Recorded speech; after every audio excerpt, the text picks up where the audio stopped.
ഒന്നും കേൾക്കുന്നില്ലല്ലോ.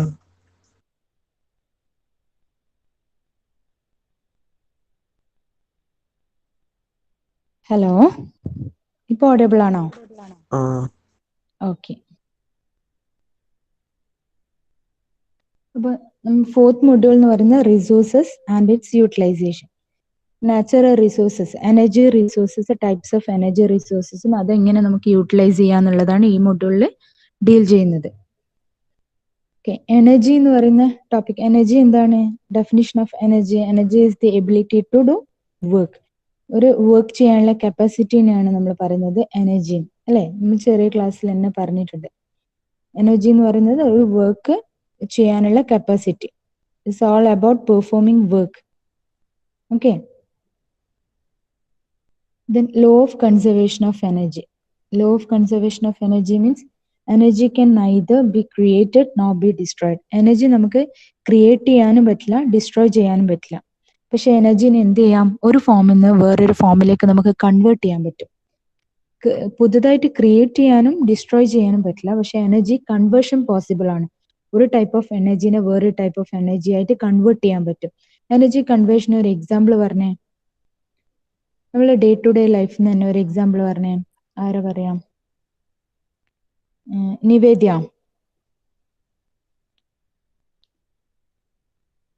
നിവേദ്യ, okay. Energy conversion ഒരു എക്സാമ്പിൾ പറഞ്ഞേ. എനർജി കൺവേർഷൻ ആണ്. ഒരു എനർജീനെ വേറൊരു എനർജി ആയിട്ട് കൺവേർട്ട് ചെയ്യുന്നത് നമ്മളെ ഡേ ടു ഡേ ലൈഫിൽ തന്നെയുള്ള എക്സാമ്പിൾ. എത്ര ടൈപ്സ് ഓഫ് എനർജി ഉണ്ട്? Electrical energy, electrical energy, chemical energy, heat energy, mechanical energy, ഒരുപാട് ടൈപ്സ് ഓഫ് എനർജി ഉണ്ട്. അപ്പം ഒരു എനർജി കൺവേർഷൻ ഒരു എക്സാമ്പിൾ എന്താണ്? ഫാന് ഒരു എക്സാമ്പിൾ അല്ലേ? യെസ്, ഫാന് കറങ്ങുന്നത്. ഫാന് കറങ്ങുന്നത് എന്തിന് എക്സാമ്പിൾ ആണ്? ഇലക്ട്രിക്കൽ എനർജി ഏത് എനർജി ആയിട്ട് കൺവേർട്ട് ചെയ്യുന്നു? Mechanical energy. മെക്കാനിക്കൽ എനർജി ആയിട്ട് കൺവേർട്ട് ചെയ്യുന്നു, അല്ലേ? അത് ബെസ്റ്റ് നമ്മളെ ഡേ ടു ഡേ ലൈഫിനുള്ള എക്സാമ്പിൾ ആണ്. ഇലക്ട്രിക്കൽ എനർജി മെക്കാനിക്കൽ എനർജി ആയിട്ട് കൺവേർട്ട് ചെയ്യുന്നത്. അതുപോലെ നമ്മൾ ബൾബ്, വീട്ടിലെ ബൾബ്, ട്യൂബ്സ് ഒക്കെ electrical energy, heat energy produce ചെയ്യുന്നുണ്ട്, അല്ലെ? ലൈറ്റ് ഒക്കെ പണ്ട് കാലത്തുള്ള ലൈറ്റ്സ് ഒക്കെ, ബൾബ്സ് ഒക്കെ കത്തുമ്പോൾ അതിൽ നിന്ന് ഹീറ്റ് എനർജി പ്രൊഡ്യൂസ് ചെയ്യും, ഹീറ്റ് ഉണ്ടാവും. ഇപ്പോഴുള്ള CFL യൂസ് ചെയ്യുമ്പോഴാണ് ആ ഒരു കൺവേർഷൻ അത്ര പോസിബിൾ അല്ലാത്തത്. എങ്കിലും ഹീറ്റ് എനർജി അവിടെ പ്രൊഡ്യൂസ് ചെയ്യുന്നുണ്ട്. അപ്പൊ നമുക്ക് എനർജി കൺവേർഷൻ പോസിബിൾ ആണ്. എനർജി പുതുതായിട്ട് ക്രിയേറ്റ് ചെയ്യാനും പറ്റില്ല, ഡിസ്ട്രോയ് ചെയ്യാനും പറ്റില്ല, പക്ഷെ എനർജീനെ ഒരു ഫോമിൽ നിന്ന് വേറൊരു ഫോമിലേക്ക് കൺവേർട്ട് ചെയ്യാൻ പറ്റും. That is law of conservation of energy states that energy can neither be created nor destroyed. This means energy is used, does not disappear, but rather is converted into another form of energy. അപ്പൊ നമ്മള് examples ഒക്കെ പറഞ്ഞ ഓട്ടോമൊബൈൽസിൽ, അല്ലെ? ഓട്ടോമൊബൈൽസിൽ ഇപ്പൊ gaseous സ്റ്റേജിലേക്ക് ആകുമ്പോൾ അങ്ങനെയുള്ള energy ഒക്കെ കെമിക്കൽ എനർജിയിലേക്ക് കൺവേർട്ട് ചെയ്യുന്നുണ്ട്, മെക്കാനിക്കൽ എനർജിയിലേക്ക് കൺവേർട്ട് ചെയ്യുന്നുണ്ട്. ഓക്കെ, നമ്മൾ ഡേ ടു ഡേ ലൈഫിൽ തന്നെ ഈ എനർജി കൺവേർഷൻ ഒരുപാട് എക്സാമ്പിൾസ് നടന്നുകൊണ്ടേയിരിക്കുന്നുണ്ട്. നമ്മൾ എന്ത് ആക്ടിവിറ്റി ചെയ്യുന്നില്ല, എവറി ആക്ടിവിറ്റി നീഡ്സ് എനർജി, അല്ലെ? ഏതെങ്കിലും തരത്തിലുള്ള ഒരു എനർജി സോഴ്സസ് ആവശ്യമാണ്. നമ്മൾ എന്ത് ഫംഗ്ഷൻ ചെയ്യണമെങ്കിലും എന്തെങ്കിലും തരത്തിലുള്ള ഒരു എനർജി സോഴ്സസ് അതിന് ആവശ്യമാണ്. അപ്പൊ അതുകൊണ്ട് തന്നെ ഈ എനർജി സോഴ്സസിന്റെ ഇമ്പോർട്ടൻസ് ആണ് പറയുന്നത്. Energy is one of the most important component of economic infrastructure. It is the basic input required to sustain economic growth. There is direct relation between the level of economic development and per capita energy consumption. Simply speaking, more developed a country, higher is the per capita consumption of energy, and the other way around. India's per capita consumption of energy is only 1/8 of the global average. Important note ചെയ്യേണ്ട ഒരു point ആണ്. This indicates that our country has low rate of per capita consumption of energy as compared to developed countries. Developed countries-നെ compare ചെയ്യുമ്പോൾ ഇന്ത്യയിലുള്ള അവസ്ഥ എന്താണ്? Low rate of per capita consumption of energy ആണ്. Energy കൺസപ്ഷന്റെ low rate ആണ്. 1/8, global ആവറേജിന്റെ 1/8 ആണ് ഇന്ത്യയിലുള്ള കൺസംഷൻ. ഓക്കെ,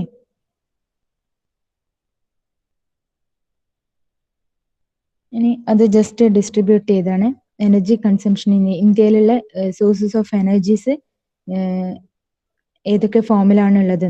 ഇപ്പം ഇവിടെ ഇപ്പോൾ 100% 26% എന്ന് പറയുന്നത് നമ്മളെ പെട്രോളിയം എനർജിയാണ്. ദെൻ 7% നാച്ചുറൽ ഗ്യാസ് ആൻഡ് 48% എന്താണ്, ഏത് എനർജിയാണ്? കോൾ എന്ന് പറയുന്നത് എന്താണ്?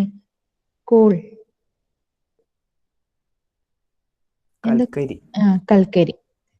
ദെൻ 5% ഇലക്ട്രിസിറ്റി ആൻഡ് ബാക്കിയുള്ള 14% എന്ന് പറയുന്നത് നോൺ കൺവെൻഷണൽ എനർജിയാണ്. അപ്പം ഇതിൽ ഏറ്റവും കൂടുതലായിട്ട് യൂസ് ചെയ്യുന്ന എനർജി സോഴ്സ് ഏതാണ്? കോളാണ് അല്ലെ. കോള് നമ്മൾ കൂടുതലായിട്ടും എവിടെയാണ് യൂസ് ചെയ്ത് കേട്ടിട്ടുള്ളത്?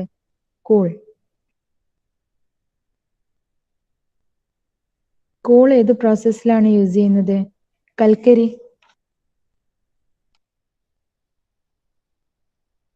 അതിന്റെ അപ്ലിക്കേഷൻ എവിടെയാണ്? ഈ കോൾ എവിടെയാണ് യൂസ് ചെയ്യുന്നത് മെയിനായിട്ടും? കേൾക്കുന്നില്ലേ നിങ്ങള്? ഹലോ, ഓഡിബിൾ അല്ലേ? എവിടെയാണ് കോള് നമ്മൾ എവിടെയാണ് യൂസ് ചെയ്യുന്നത് കൂടുതലായിട്ടും? കൂടുതലായിട്ട് നമ്മൾ യൂസ് ചെയ്യുന്നത് കോളിന്റെ മാക്സിമം ആപ്ലിക്കേഷൻ എവിടെയാണ്? പിന്നെ നമ്മുടെ ട്രെയിൻ എഞ്ചിൻ വർക്ക് ചെയ്യാൻ, ട്രെയിൻ എഞ്ചിൻ മെയിനായിട്ട് വർക്ക് ചെയ്യുന്നത് ഈ കോള് യൂസ് ചെയ്തിട്ടാണ്. കോള് കത്തിച്ചിട്ട് അതിനെ ഹീറ്റ് എനർജി പ്രൊഡ്യൂസ് ചെയ്തിട്ട് ആ എനർജിനെ കൊണ്ടാണ് നമ്മൾ ട്രെയിൻസ് മൂവ് ചെയ്യുന്നത് കേട്ടോ. ട്രെയിനിന്റെ മൂവ്മെന്റിൽ ആ മെഷീനറിയിൽ ഏറ്റവും കൂടുതലായിട്ട് യൂസ് ചെയ്യുന്നത് കോൾസ് ആണ്. ഓക്കെ, അപ്പൊ ഇന്ത്യയിലുള്ള കൺസംഷനിൽ തന്നെ 48% എന്ന് പറയുന്നത് കോളാണ്. കൂടുതലും കോളാണ് എനർജി സോഴ്സ് ആയിട്ട് യൂസ് ചെയ്യുന്നത്. ദെൻ 7% എന്ന് പറഞ്ഞാൽ natural gases and 26% petroleum. Energy is an important input for development. It aims to the natural resources. Energy resources are also renewable as well as non-renewable. അല്ലെ, ഈ റിസോഴ്സസ് ഒക്കെ, ഈ energy resources ചിലത് renewable ആണ്, നമുക്ക് വീണ്ടും അത് യൂസ് ചെയ്യാം. ചില റിസോഴ്സസ് എന്ന് പറഞ്ഞാൽ നോൺ റിന്യൂവബിൾ ആണ്, നമുക്ക് പിന്നീട് യൂസ് ചെയ്യാൻ പറ്റാത്ത റിസോഴ്സസും ഉണ്ട്. Renewable energy resources, that means energy sources that are easily replaced after being consumed. Non-renewable energy resources means energy sources that are not replaced or replenished after being used.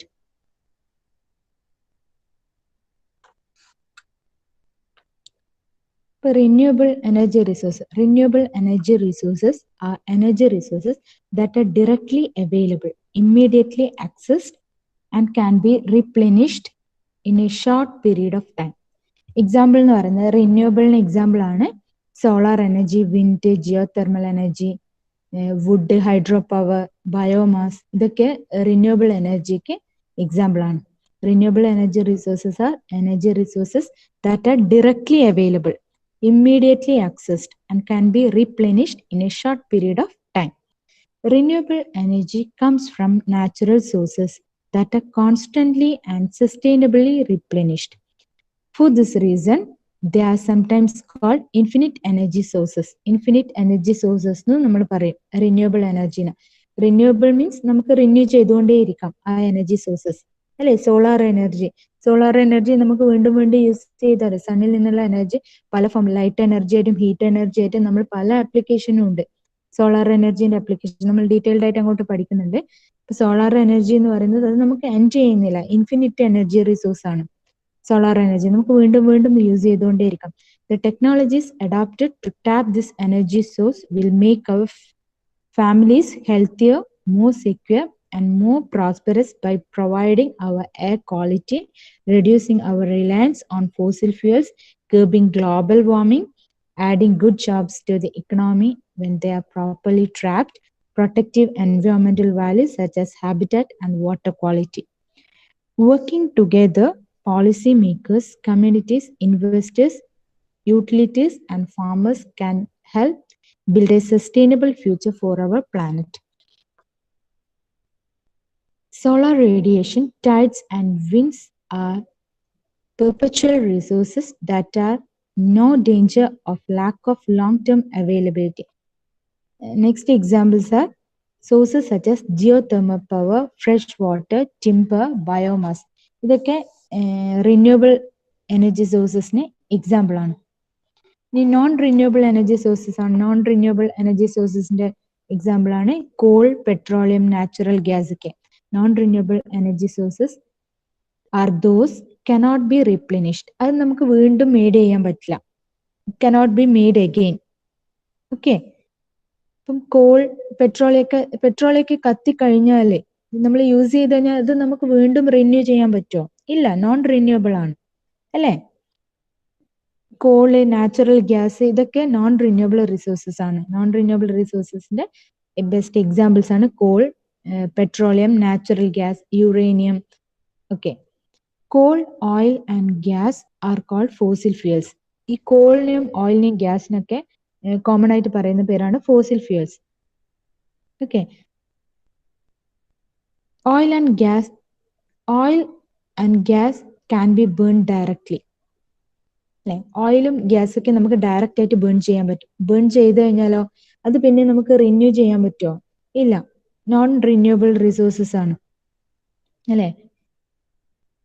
അപ്പം എനർജീന് രണ്ട് types ഉണ്ട്, renewable energy റിസോഴ്സസിനും non renewable energy റിസോഴ്സസിനും. Renewable energy റിസോഴ്സിന് നമുക്ക് വീണ്ടും renew ചെയ്യാൻ പറ്റും. അതിന് ബെസ്റ്റ് എക്സാമ്പിൾ ആണ് സോളാർ എനർജി. നോൺ റിന്യൂവബിൾ എന്ന് പറഞ്ഞാൽ കോൾ, നാച്ചുറൽ ഗ്യാസ് ഇതൊക്കെ നമുക്ക് വീണ്ടും റിന്യൂ ചെയ്യാൻ പറ്റില്ല. നമ്മളത് യൂസ് ചെയ്ത് കഴിഞ്ഞാൽ പിന്നീട് അത് വീണ്ടും റിന്യൂ ചെയ്ത് യൂസ് ചെയ്യാം. It may take several years to replace. ഇനി നമുക്ക് മെയിൻ ആയിട്ട് ഈ റിസോഴ്സസില് എനർജി റിസോഴ്സിനെ രണ്ട് ടൈപ്പായിട്ട് കൺവേർട്ട് ചെയ്തിട്ടുണ്ട്. അതിന്റെ രണ്ട് ടൈപ്സ് ആയിട്ട് കാറ്റഗറൈസ് ചെയ്തിട്ടുണ്ട്. First one conventional energy sources and second one non-conventional energy sources. Conventional energy sources le thanne രണ്ട് ടൈപ്സ് ഉണ്ട്, commercial energy sources and non-commercial energy sources. പിന്നെ സെക്കൻഡ് വൺ എന്ന് പറയുന്നത് നോൺ കൺവെൻഷണൽ എനർജി സോഴ്സസ്. എന്തൊക്കെയാണ് two types of energy sources?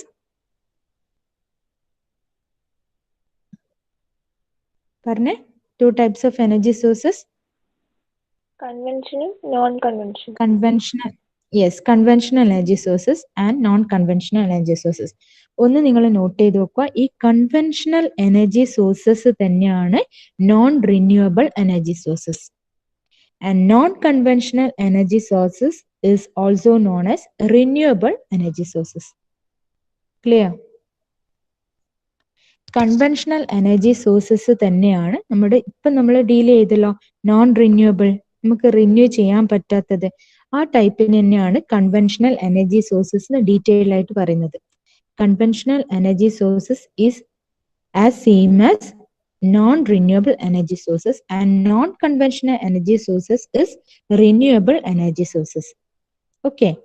Conventional energy സോഴ്സസിൽ തന്നെ രണ്ട് types ഉണ്ട്, commercial energy sources and non commercial energy sources. Clear?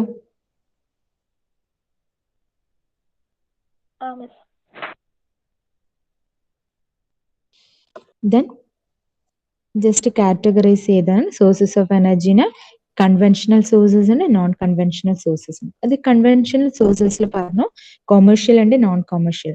Commercial sources ഏതൊക്കെയാ? Commercial energy സോഴ്സസിന് example call, oil and natural gas, thermal power ഇതൊക്കെയാണ് commercial energy sources.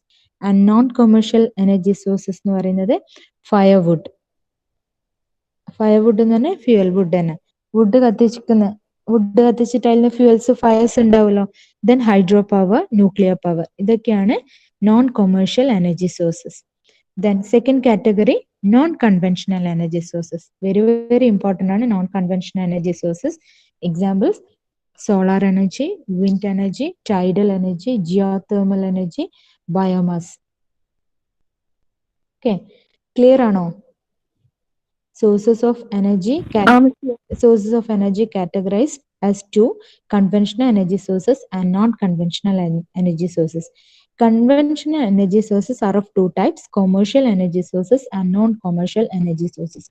Commercial energy sources means examples coal, oil and natural gas, thermal power. And non-commercial energy sources example firewood, hydropower and nuclear power. Then Second category, non-conventional sources. Examples: solar energy, wind energy, tidal energy, geothermal energy, and biomass. Clear? Then, first topic, conventional energy sources. Energy that has been used from ancient times is known as conventional energy. A conventional resources are the ones that are commonly used. These are available in limited amount and develop over a longer period. As a result of unlimited use, they are likely to be exhausted one day. Conventional energy sources of energy are generally non-renewable sources of energy. നമുക്ക് renew ചെയ്യാൻ പറ്റില്ല. Renew ചെയ്യാൻ പറ്റാത്ത energy സോഴ്സസിനാ പറയുന്നത് conventional energy sources. Okay, which are being used for A long time.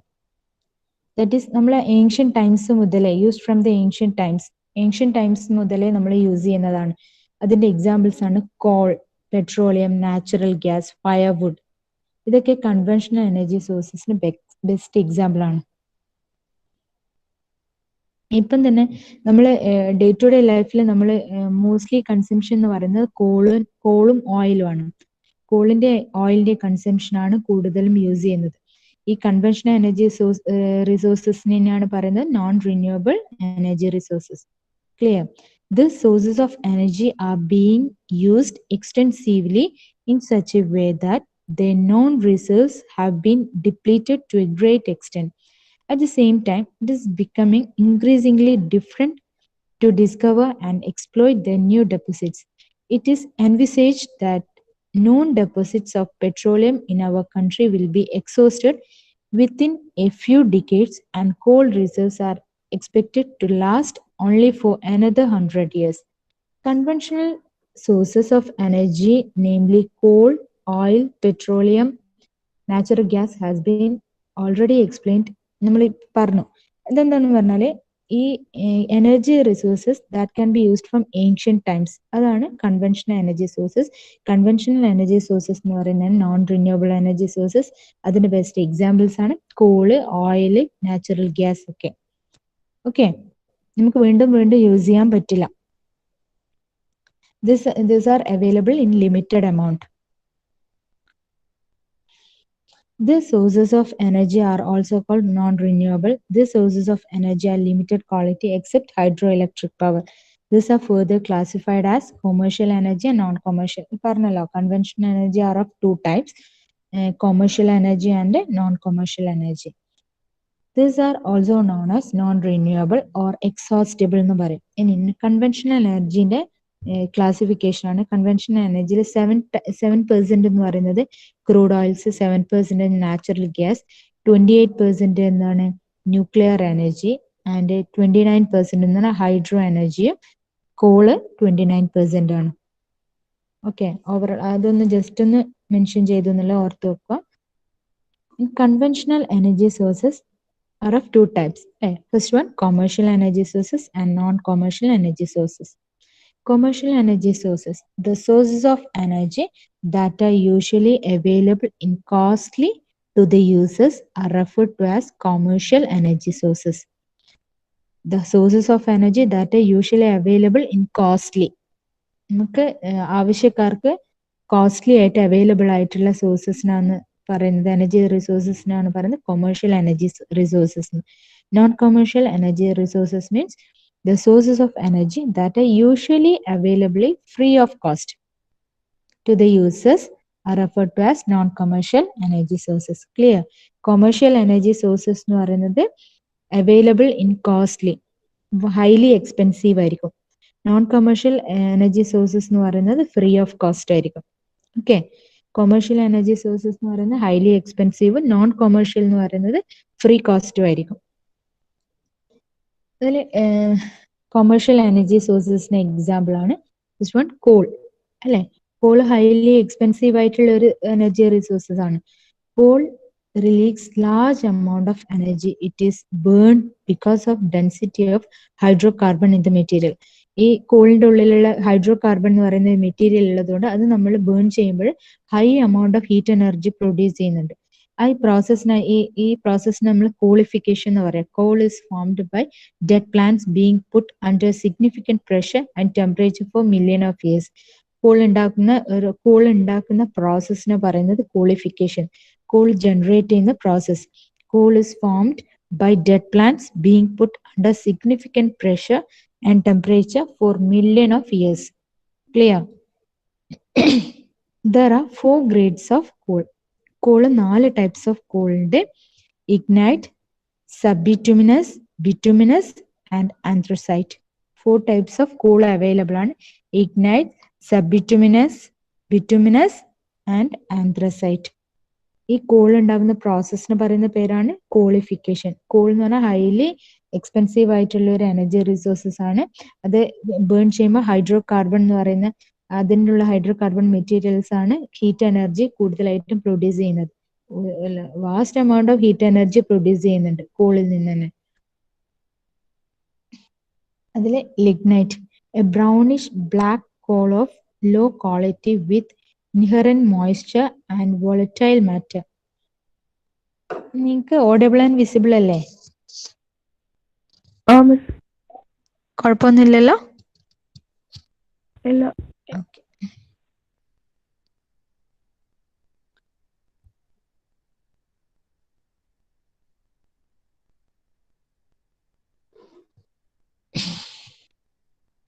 Lignite is a brownish black coal of low quality with inherent moisture and volatile matter. Energy content is lower 40,000 BTU per LB. And subbituminous means black ignite is dull black and generally content is 8300 BTU. And bituminous is the most common coal, dense and black. Its moisture content usually is less than 20% and energy content about 10,500 BTU. And anthracite, a hard black lustrous coal often referred to as hard coal, energy content of about 14,000 BTU. അത് കോൾസിനെ classify ചെയ്തതാണ്. 4 types of calls ഉണ്ട്. അതിന്റെ description ആണ് വരുന്നത്.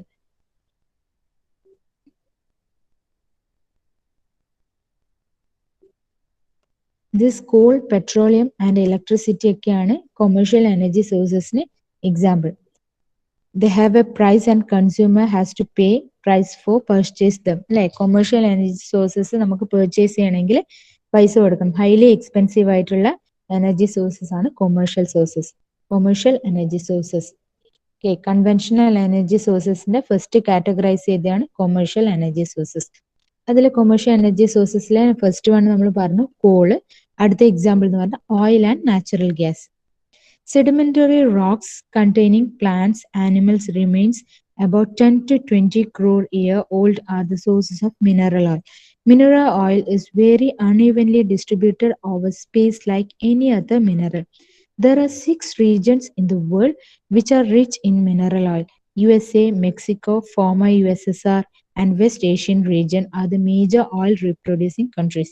അല്ലെ, even USA, Mexico, former USSR എന്ന് പറയുന്നത് Russia, ഇങ്ങനെയുള്ള രാജ്യങ്ങളിലാണ് കൂടുതലായിട്ട് നമ്മൾ ഓയിൽ കുഴിച്ചെടുക്കുന്നത്. അത് മാത്രമല്ല ഇന്ത്യയിൽ തന്നെ ഉണ്ട്. ഇന്ത്യയിൽ ഏതാണ് നിങ്ങൾ കേട്ടിട്ടുണ്ടാവും, പലരും കേട്ടിട്ടുണ്ടാവും. ഇന്ത്യയിൽ എവിടെയാണ് ഈ ഓയിൽ കുഴിച്ചെടുക്കുന്നത്? Oil and natural gas commission കേട്ടിട്ടുണ്ടാവും.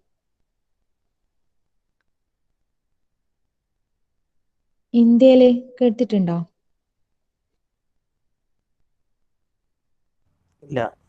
ONGC കേട്ടിട്ടുണ്ടാവല്ലോ. ONGC കേട്ടില്ലേ? ഈ റിഗ് ഒക്കെ ഇന്ത്യയിൽ നടക്കുന്നുണ്ട്. റിഗ് ഒക്കെ ഗുജറാത്തിലും ബോംബെ പോലുള്ള സ്ഥലങ്ങളിലും നമ്മൾ എല്ലാ വർഷവും ONGC എന്ന് പറയുന്ന ഒരു ഇൻസ്റ്റിറ്റ്യൂട്ട് ഉണ്ട് മുംബൈയില്. അതിന്റെ റിഗില് ഓയിൽ കുഴിച്ചെടുക്കുന്നുണ്ട് ഗുജറാത്തിലും മുംബൈന്നൊക്കെ. ഇന്ത്യയിൽ പക്ഷെ കമ്പാരിറ്റീവ്ലി ഇന്ത്യനേക്കാളും USA-ലും റഷ്യയിലും മെക്സിക്കോയിലൊക്കെയാണ് കൂടുതലായിട്ടും എണ്ണ കുഴിച്ചെടുക്കുന്നത്. അത് വലിയ വലിയ പ്രൊജക്ട് തന്നെ ആക്കിയിട്ട് ആ പ്രൊജക്റ്റിൽ നിന്ന് ഒരുപാട് നമ്മളെ ഹോൾ വേൾഡിലേക്കും ഈ എണ്ണകള് ഓയിൽസ് അവരാണ് എക്സ്പോർട്ട് ചെയ്യുന്നത്. ഓക്കെ, അപ്പൊ നമ്മളെ കൊമേഴ്ഷ്യൽ എനർജി സോഴ്സസിന് ഒരു എക്സാമ്പിൾ ആണ് oil and natural gas highly expensive ആണ് അല്ലെ.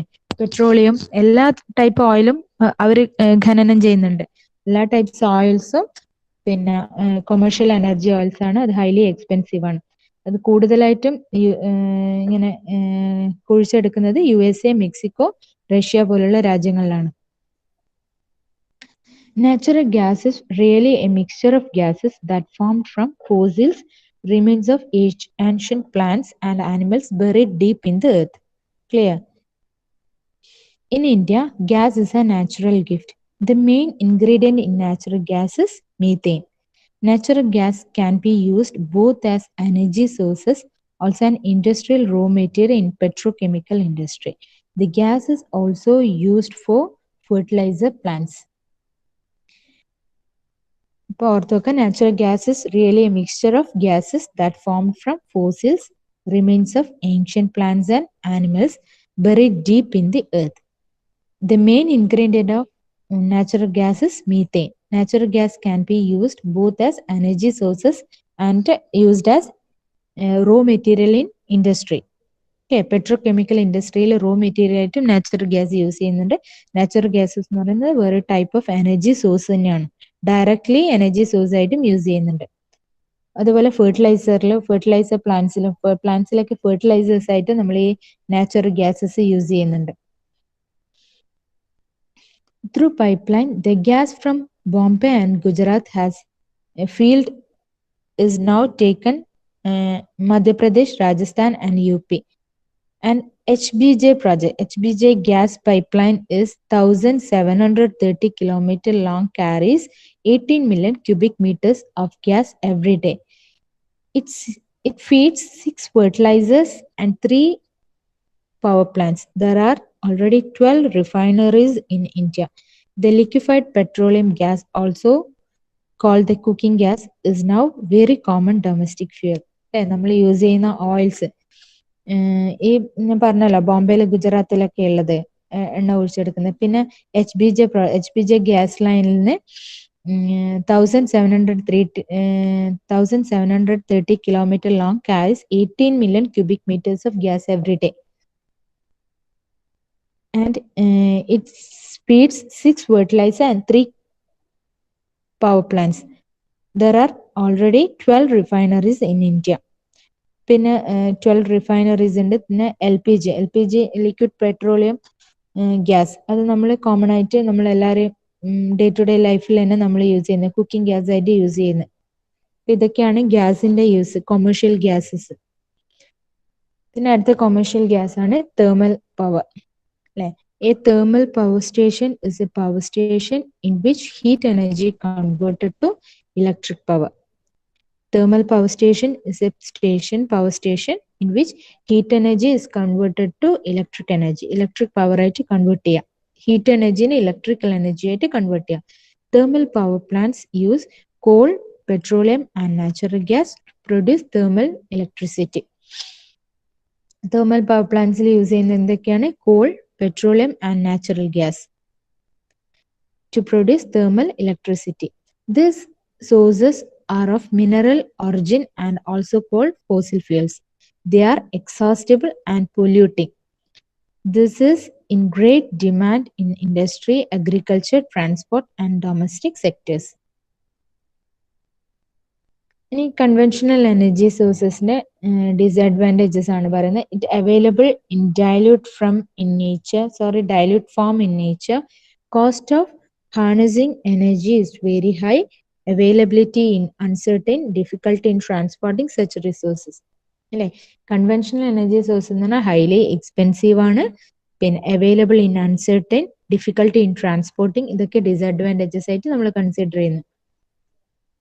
ഇനി അടുത്ത ടൈപ്പ് എന്ന് പറയുന്നത് നോൺ കൊമേഴ്ഷ്യൽ എനർജി സോഴ്സസ് അല്ലെ. കൊമേഴ്ഷ്യൽ എനർജി സോഴ്സസ് ഏതൊക്കെയായിരുന്നു? കൊമേഴ്ഷ്യൽ എനർജി സോഴ്സസിന് എക്സാമ്പിൾ പറഞ്ഞേ. Coal, oil, natural gas, thermal power. Okay ഇതൊക്കെ കൊമേഴ്ഷ്യൽ എനർജി സോഴ്സിന് എക്സാമ്പിൾ ആയിരുന്നു. അടുത്തത് non commercial energy sources. Non commercial energy സോഴ്സസിന് എക്സാമ്പിൾ ആണ് firewood. Okay, one must combine supply of firewood and other biomass energy sources.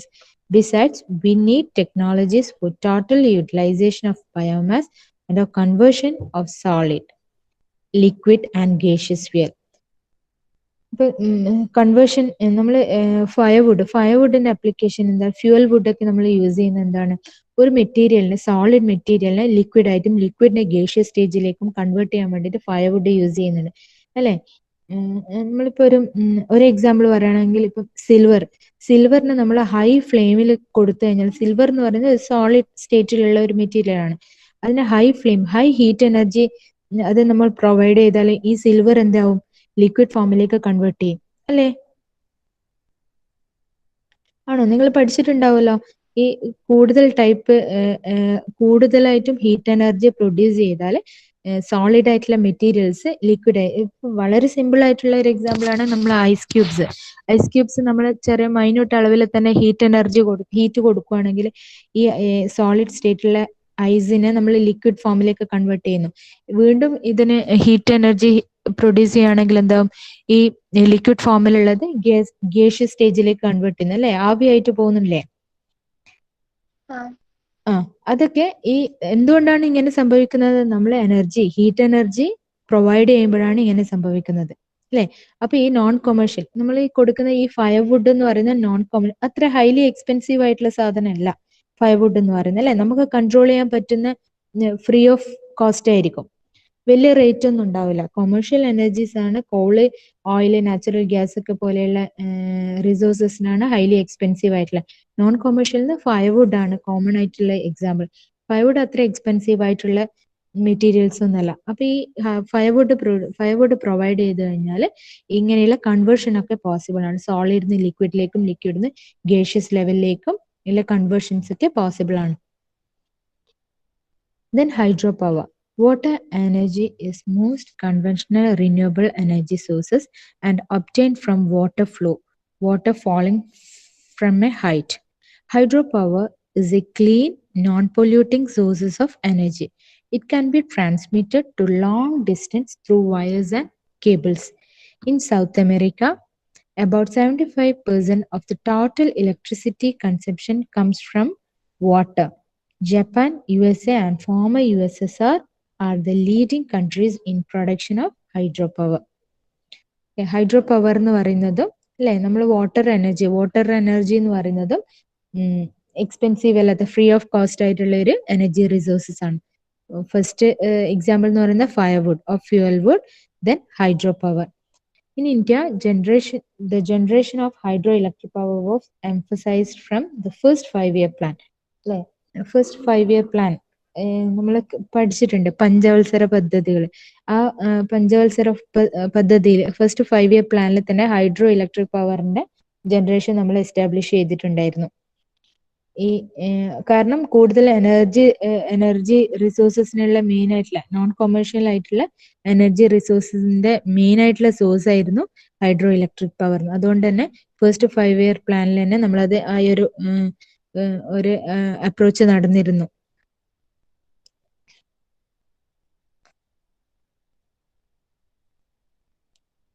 Then a small quantity of radioactive material can produce abnormal amount of energy. For instance, 1 ton of uranium would provide as much energy by 3 million ton of coal or 12 million barrels of oil. Atomic power is also used as fuel of marine vessels, heat generation of chemical food processing plants, and for spacecrafts. For atomic energy, we need nuclear reactor. Then there are different types of nuclear reactor. Nuclear reactor, first one, light water reactor and heavy water reactor, liquid metal fast breeder reactor. ഇപ്പൊ just അത് mention ചെയ്തെന്നില്ല, നിങ്ങളൊന്ന് ഓർത്ത് നോക്കുക. Types of nuclear reactor എന്ന് പറയുന്നത് light water reactor, heavy water reactor, liquid metal fast breeder reactor. Okay, ഇനി അടുത്ത types എന്ന് പറയുന്നത് നോൺ കൺവെൻഷണൽ എനർജി സോഴ്സസ് ആണ്. നമുക്ക് നെക്സ്റ്റ് ക്ലാസ്സിൽ ഡീൽ ചെയ്യാം. ഓക്കെ, ഇത്ര വരെ മനസ്സിലായിട്ടുണ്ടാവല്ലോ. എന്ത് ക്ലിയർ ആണോ, ഡൗട്ട് ഉണ്ടോ?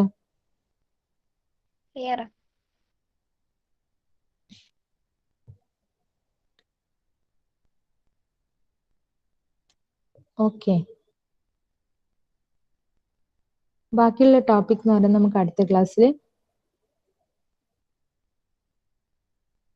കുറെ ആൾക്കാർ ലെഫ്റ്റ് ആവുന്നൊക്കെ ഉണ്ട്. ലെഫ്റ്റ് ആയി കഴിഞ്ഞാൽ അറ്റൻഡൻസ് മാർക്ക് ചെയ്യുമ്പോൾ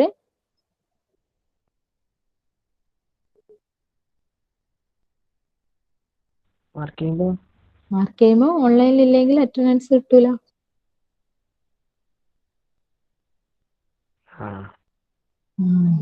ഇത് ഐശ്വര്യ ലെഫ്റ്റ്, ഋഷ്യൻ ലെഫ്റ്റ്.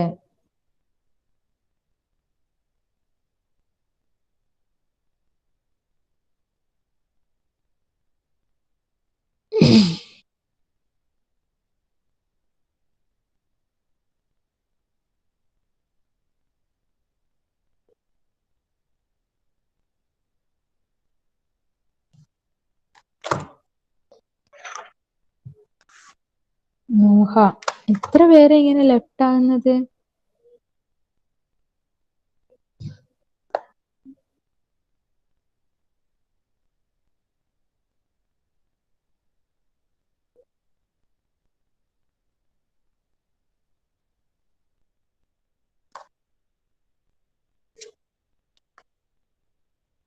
ഓക്കെ, ഞാൻ അറ്റൻഡൻസ് എടുത്തിട്ടുണ്ട്.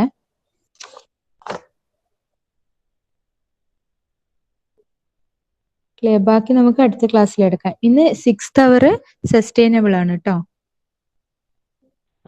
ഓക്കെ. 2 അവർ ഉണ്ട്. അപ്പൊ നോൺ കൊമേഴ്ഷ്യൽ നമുക്ക് അടുത്ത ക്ലാസ്സിൽ ഡീൽ ചെയ്യാം. Okay, anyway thank you all.